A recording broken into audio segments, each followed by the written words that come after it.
अब इसको शुरू कहाँ से करूँ? A question that comes to everyone's mind when they look at a complex TRD case.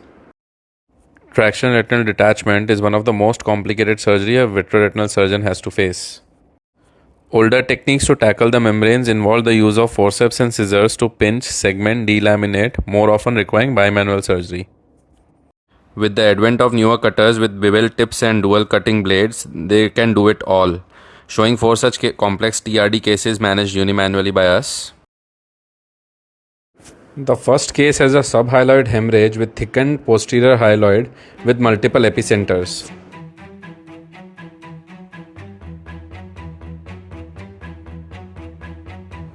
Truncation is being done to avoid any peripheral traction during membrane dissection.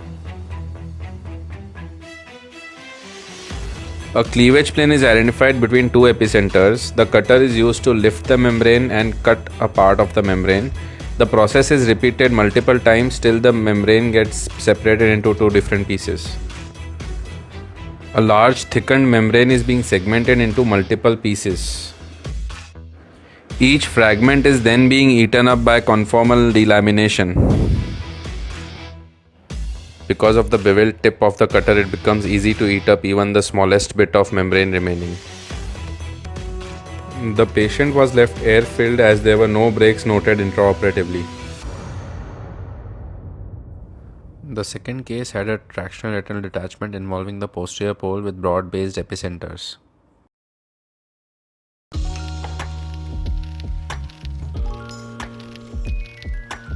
The cutter is being used like a forceps to lift the membrane and eat it up using a combination of conformal and foldback delamination.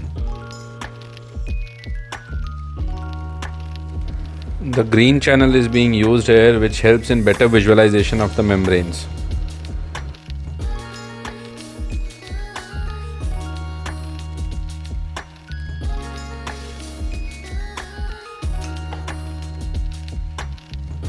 Care should be taken along the major arcades as membranes are usually densely adherent along them.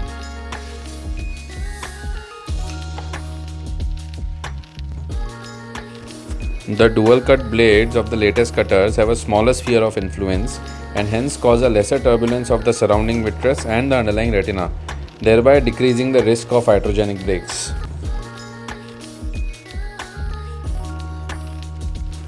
We have used the outside-in approach for membrane segmentation for this case, wherein a cleavage plane is identified in the mid-periphery first. The membrane dissection is started in the periphery and then advanced towards the posterior pole and the disc.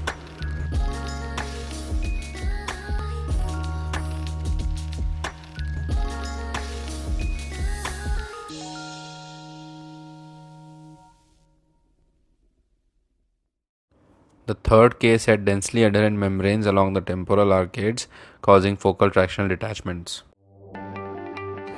We have used 0.4% fluorescein dye to stain the vitreous, and the color filters of Ingenuity have been adjusted to bring out the fluorescein. The free edge of the membrane is identified and lifted with the cutter using just the vacuum function till an epicenter is reached.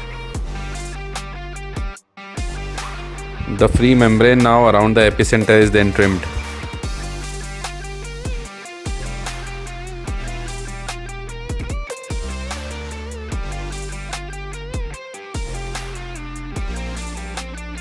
The densely adherent membranes were all dissected unimanually using just the vitrectomy cutter. No forceps or scissors were used.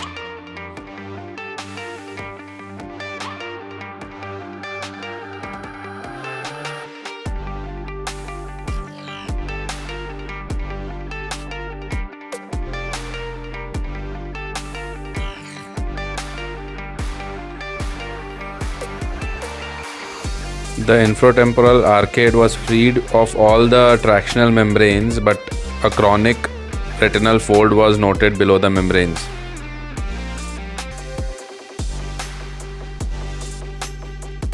Oil was used as a tamponade to help settle the chronic fold along the infratemporal arcade.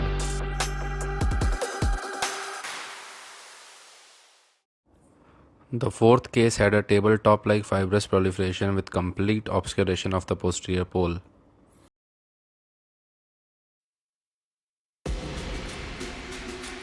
chromovitrectomy was performed for this case too.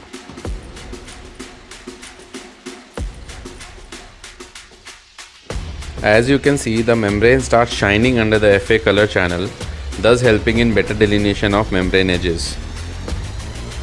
The edge of the membrane is lifted and the epicenters are trimmed to free the membrane.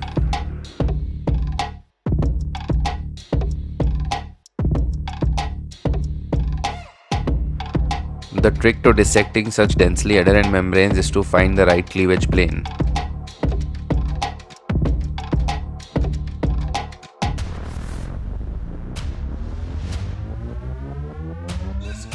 Using the age-old divide and conquer technique is recommended in such complex cases than dissecting the membrane in toto.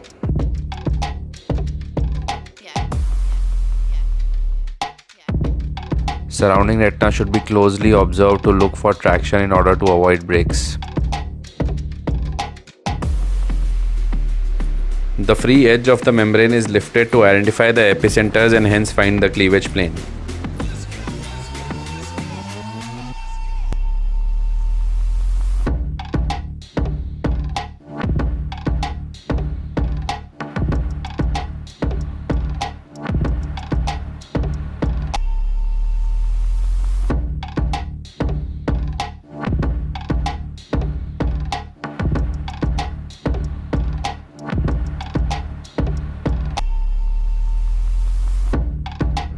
After dividing the membrane into multiple small bits, conformal delamination can eat up all the membranes very easily.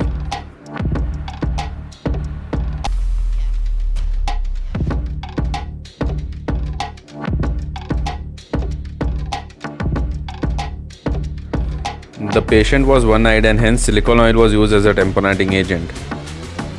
The patient regained ambulatory vision from the first post-operative day.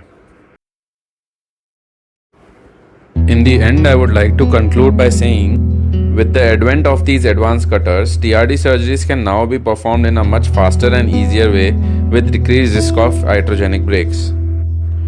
But do note, the ultimate goal is to release all the tractional membranes, and hence, if the going gets tough, don't shy away from doing bimanual surgery. Thank you.